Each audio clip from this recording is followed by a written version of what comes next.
Or the mighty 1630 KCJJ. A sad, sad day.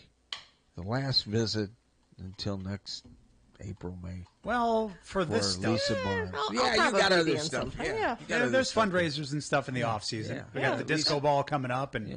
isn't there like a thieves market or something Yep. coming up? And Yeah. so there's plenty of stuff to talk about. By the later. way, the Thieves Market shoplifters will be prosecuted. Yeah.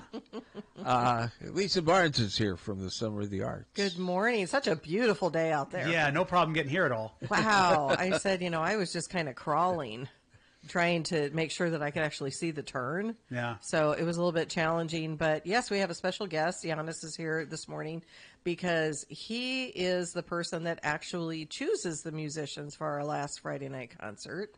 And so I thought it would be great to have him come in and talk a little bit about what's going to happen. Obviously, we've got the homecoming parade going on, which may impact your set because you're first, right? Yes. Yeah. Yeah. Yep. So that's all right. Just draw it out. People will be floating through. And why don't you tell us what's going on tomorrow night? I don't know. I'm kind of excited to see what kind of chaos comes about with the homecoming parade and all of that.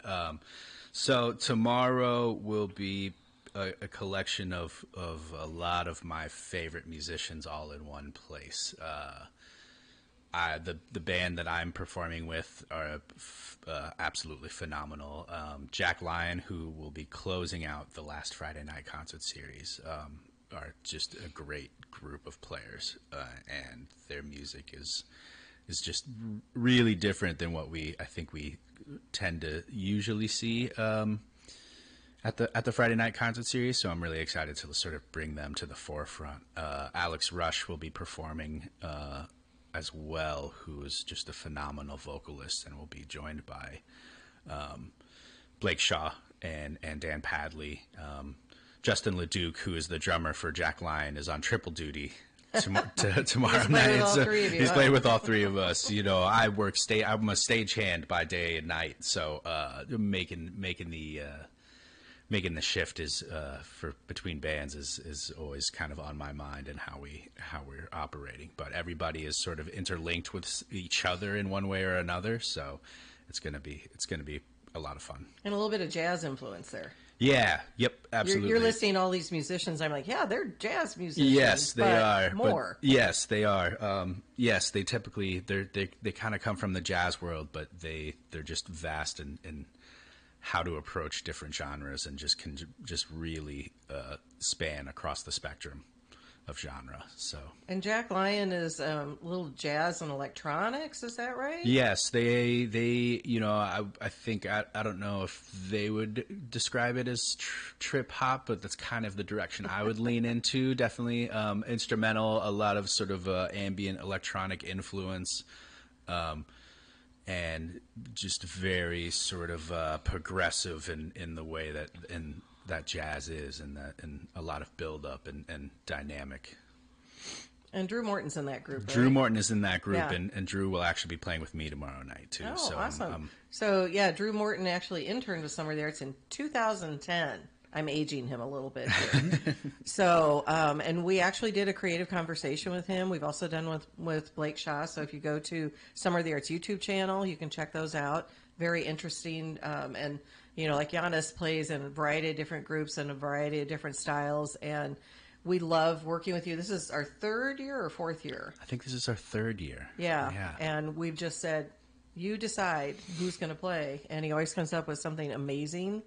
So I think people, as they're wandering through with homecoming activities and stuff, are going to be really excited and stop and go like, hey, what's going on here? And it's our last Friday night concert of 2025. So at least the weather's supposed to be good. Yeah, it's supposed to be really nice. Yeah. Weather should be great. I was going to ask how many different bands are playing tomorrow night? There's three separate groups that will be performing, yes. And is it like one after the other, you're kind of all blending together? Because once you're sharing a drummer, you're kind of the same band. Well, and that's you'd think so, but when you get someone like Justin LeDuc playing drums, he's just very spacious, and he finds his pocket in between sort of who he's playing with. So, 3 separate groups, but again, everybody sort of just intermingles in such a casual capacity that It'll flow. It'll flow, absolutely. But there will be some breaks in between each group just for a little bit of reset. That's kind of what I was getting at. Is I didn't know if it was going to be like kind of a mix, like people just kind of coming in and out and whatever, or it's going to be like boom, this set, this set, this set. Yeah. Sounds like it's going to be separated, but they will be all as a mixing of people. Yes, absolutely. A little jam, if you will. Yeah, lots of Don't be afraid of the overlap. word jam. It's a bit of a jam. So 6:30 tomorrow night on the Ped Mall. We'll be there until 9 o'clock with, again, the 3 different performances and our last Friday night concert of 2025. So definitely check that out. If you want more information about the groups, go to summerofthearts.org, and you can just go to the calendar. It's on the homepage, and that will give you the link that gives the bios of each of the groups. So definitely want people to come out to that. You mentioned the Disco Ball. We have that coming up on November 1st at the First Avenue Club. Tickets are $25. They're on sale now. You can get that through our website or through our Facebook event, either way.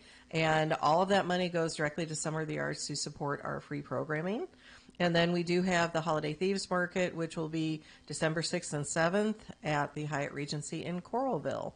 And that is our final fine art show of the year. It's Saturday from 10 to 6 and Sunday from 10 to 4.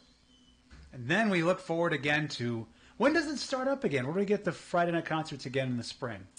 Beginning of May. I think we're May? actually going to start a week earlier than what we've been doing. We've been developing our partnership with the UI School of Music, and we actually worked with them this past year on May 4th.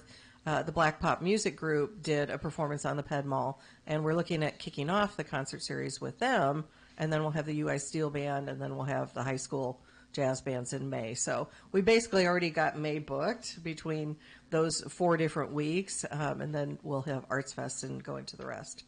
I know I'm looking ahead, but it's always nice. It's first sign of spring is when you start having those things again. Yeah. Well, and it's funny because, at this time of year, it's like ever since August, even though we're still doing programming, we're working on next year. Yeah. We're doing our fundraising now because that determines what we can do next year. But we're looking at dates. We're looking at ideas for programming. We will have an announcement coming up fairly soon regarding one of our headliners at the Arts Fest that we received some grants for. Usually it doesn't happen until like late winter, early spring. Yeah. Right? Yeah. Arts Fest is usually the last one, it seems. It's usually the end of March, but we received a grant for this specific performer, so cool. We will be announcing that sooner rather than I'm looking later. forward to that. Yeah. Yeah, that'd be nice. Exciting. And tomorrow night's the final night for a while. So, and by the way, if you want to go early, you can get a good seat because everybody will be at the parade. Yes, very true. And they'll start, like you said, start trickling in because the parade won't go past 6:30 or so, probably. I think it's usually about 45 minutes. Yeah, and you can go. But if you Make get there it a early, loop. sit right up front. Yeah, there you go. And they'll be going down Washington Street, so And you'll just be able right to hear down the street. marching bands too if you really wanted to. Yeah, that's strain. true. They're kind of loud. I said I would not be at all surprised if there was a Herky showing at the Friday Night Concert Series. There tends to be around this time of year, so just adding to the festivities. And again, all of these programs that we produce are free, but they're not free to produce, free to attend. So if you appreciate what we do, go to summerofthearts.org, and we appreciate your support. And KCJJ, and you guys are great partners with us. Well, thank you. It seems like not that long ago that the last one would be, students are back, we're done. Yeah. Maybe used to you do end one like in the August. first day the students were back, you do one, and then that was like it. It's really funny because the first year of Fry Fest, we were specifically asked to not do a Friday night concert because they really wanted everybody at Fry Fest. And, in the past few years, because of support, honestly, of the Iowa City Graduate Hotel, we've expanded into September. And we like having that opportunity because students don't necessarily know anything about Summer of the Arts. And so it gives us an opportunity to provide, a longer range and stuff that's going to appeal to a wide range of people. There you go. Yeah. All right, well, thank you for coming out. We'll Thank see you you so much. next time when you're promoting probably the Disco Ball. You'll come out again. Yeah, probably, I'll be right? back. All right, thanks, guys. Thank you.